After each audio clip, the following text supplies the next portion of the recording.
अविनाश एक freelance photographer था जिसका सपना था कि उसकी तस्वीरें नेशनल गैलरी में जगह पाएं।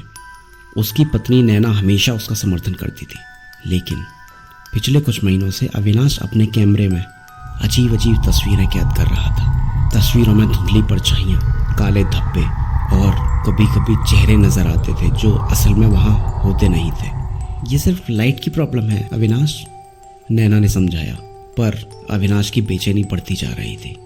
एक दिन अविनाश को एक पुराना घर शूटिंग के लिए मिला। वो अपनी टीम के साथ वहां पहुंचा। घर की दीवारों पर जाले और दरारें थीं।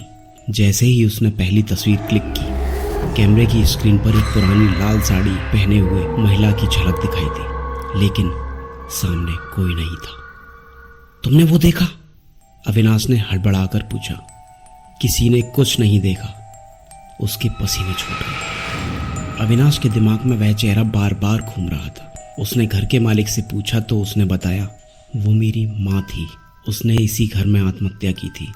अविनाश के हाथ से कैमरा छूट गया। उसकी आंखों में आंसू आ गए। क्या वह आत्मा अब उसकी तस्वीरों में कैद हो गई थी? नैना ने उसे समझाने की कोशिश की, लेकिन अविनाश हर तस्वीर में वही चेहरा देखता था।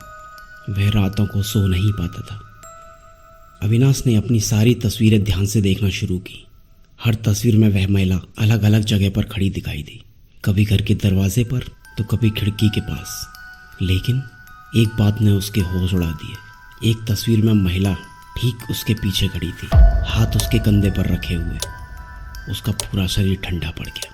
उस पल उसे एहसास हुआ कि ये आत्मा अब केवल तस्वीरों में नहीं बल्कि उसकी जिंदगी का हिस्सा बन चुकी है। अगली रात अविनाश ने कैमरा उठाया और खुद की तस्वीर ली। जब उसने स्क्रीन देखी तो उसका कलेजा मुंह में आ गया। स्क्रीन पर उसकी तस्वीर के पीछे सिर्फ वही महिला नहीं बल्कि उसके साथ कई और धुंधली आकृतियां खड़ी थीं। कैमरा अचानक खुद ही बंद हो गया। तभी दरवाजे पर धीमी दस्तक हुई। अविनाश ने हिम्मत जुटाकर दरवाज़ा खोला।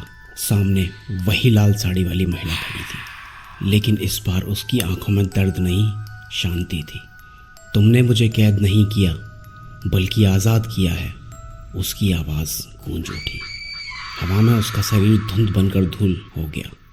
कैमरे की स्क्रीन अचानक चमकी और सारी डरावनी तस्वीरें गायब हो गईं। तभी नैना दौड़कर आई। अविनाश सब ठीक है ना? उसने गहरी सांस ली और मुस्कुराया, लेकिन कमरे के एक कोने में रखी पुरानी तस्वीर में अब भी एक धुंधली आकृति देखी जा सकती थी, जैसे वो कहीं गई ही ना हो।